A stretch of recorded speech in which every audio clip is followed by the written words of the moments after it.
Juno, shake. Juno. Juno. Here, shake. Juno, shake. Okay. There's a video I'd like for you to watch. I'll post a link to it. I think it's more important that you watch that one than this one. No matter who you are, I think it'll brighten your day. I think the answer to Dale's question, however, is no. Although it's a nice dream.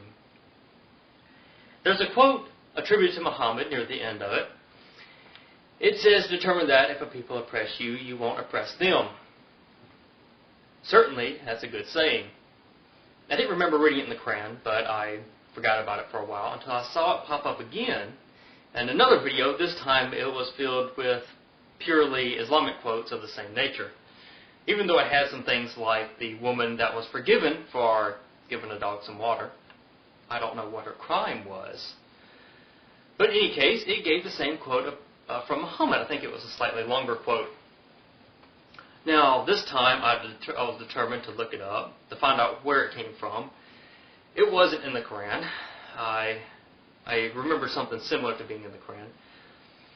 And I was thinking that, well, when I looked, I found, the quote that's often used against and for Islam, or violence in Islam, is the one where you find them, you kill them. And for a while I had assumed that the explanations, for instance, the one Snow gave, there was coming to kill all the Muslims, and his back was against the wall, and so he said this. Although I'm not sure why you would have to find people that were trying to come and kill you. In any case, I was determined to track down this quote, and I found it in a book called The Sayings of Muhammad, and I'll read this short piece. The book had long been out of print and had great difficulty in obtaining it. I couldn't find. I was interested in the references. I found some pages from it, but I really wanted to know which hadith that came from. It wasn't from the Qur'an. So if anybody knows, that's one part of this video, is that I want to know where that quote comes from. But the people that wrote this article about it, for the purpose of the present edition, Mr. Mahmoud Arzada has compared the sayings, quote, which were original with the original Arabic, and helped me to translate them into simple English. Out of the 451, quote, sayings, in the original publication we have retranslated 150 and deleted 35 of them, which we failed to find in the original Arabic.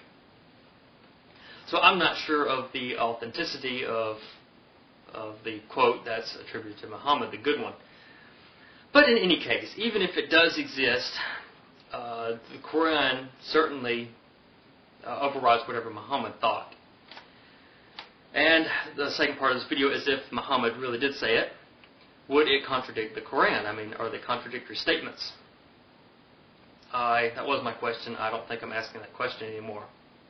So I will read. Go ahead and start reading the Qur'an. I have got 7 translations. I'm going to start with Surah 2, verse 189. And they ask thee concerning the new moons, say, they are but signs to mark fixed periods in time of the affairs of men and the pilgrimage. And it is no virtue if you enter your houses from the back. It is virtue if you fear Allah and enter your houses through the proper doors and fear Allah, that you may prosper. Verse 190. And fight in the way of Allah those who fight you, but transgress not the limits. Truly Allah likes not transgressors. And there's another verse that it points to. Verily the number of months with Allah is 12 months. It was ordained by Allah on the day when He created the heavens and the earth, that 4 of them are sacred. It's the 1st, 7th, 11th, and 12th of the Islamic calendar. That is the right religion, so wrong not yourselves therein to fight against the I can't pronounce the word. Polytheists, pagans, idolaters, and disbelievers in the oneness of Allah, collectively, as they fight against you collectively. But know that Allah is with those who are pious. Essentially saying the same thing, I suppose. It says it's supplemented by that verse. That was Surah 9, verse 36. Verse 191. I'm going to read all 7 translations, so you know I'm not just picking out the bad ones. And kill them wherever you find them, and turn them out from where they have turned you out. And Al-Fitna is worse than killing, and fight not with them at the mosque, unless they first fight you there and attack you, then kill them. Such is the recompense of the disbelievers.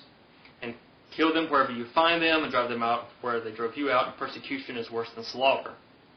And slay them wherever you find them, and drive them out of places whence they drove you out, for persecution is worse than slaughter. You may kill those who wage war against you, and you may evict them where they have evicted you. Oppression is worse than murder. Kill them. Wait a minute. Okay. Slay them wherever you may catch them, and expel them from the place from which they expelled you. The sin of disbelief in God is greater than committing murder. And kill them wherever you find them, and drive them out from whence they drove you out. And persecution is severer than slaughter. And slay these transgressors wherever you may meet them, and drive them from out where they have driven you out. For persecution is worse than slaying. The final one, and slay them wherever you may catch them, and turn them out from where they have turned you out. For tumult and oppression are worse than slaughter. There's two in here that are good. The oppression is worse than slaughter, and the disbelief in Allah is worse than slaughter. I suppose making this video is also worse than slaughter. I should have went ahead and killed somebody. Might as well go ahead and keep reading. Verse 192. But if they cease, then Allah is oft forgiving, most merciful. And all the translations give that except for one. What are they ceasing? One translation says, if they give up disbelief and fighting, God is all forgiving and all merciful. Therefore, you may stop fighting the people that are warring against you when they cease fighting and disbelieving. Well, okay. Verse 193, and fight them until there is no more fitna, that's disbelief and worshipping of the others along with Allah. And every kind of worship is for Allah alone. For if they cease, let not their transgressions except the, I can't pronounce the word, the polytheists and the wrongdoers, etc. Let's see, and fight against them until there is no persecution, and religion is only for Allah. And fight against the persecution until there is no persecution no more, and religion is for Allah.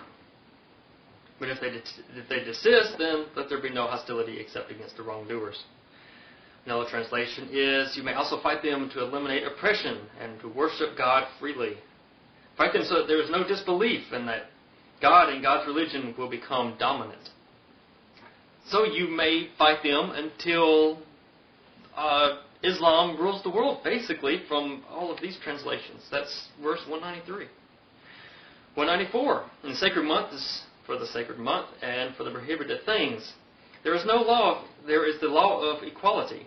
Then whoever transgresses the prohibition against you, you transgress likewise him. The rest are basically the same thing. It says basically a tooth for a tooth. If someone does wrong against you, you may do wrong against them. Let's see, do I have any more? No, I won't go ahead and read. I won't read that one. But anyway, it keeps going. Now, mostly when people say this, they say that's completely reasonable. If people are fighting you, then you fight them back. And it's good that the Qur'an says that you should not attack them more than they have attacked you. But really, it's talking about wrongdoers. What's the word? Fitna? And all fitna is worse than killing. So if people disbelieve, they have already essentially murdered people. Therefore, killing them would be less than what they have already done. Unless I'm misunderstanding that. I mean, somebody can correct me. I'm not. Anyway, I have read a Tafsir to see what other people have thought of this. Since jihad involves killing and shedding the blood of men, Allah indicated that these men are committing disbelief in Allah, associating with Him in the worship and hindering from His path, and that this is much greater evil and more disastrous than killing. This other guy commented about what Allah said. And all fitna is worse than killing, meaning that you disbelievers are committing, what you are committing is much worse than killing. I don't think there can be any peace. I think Islam, true Islam, is a violent religion.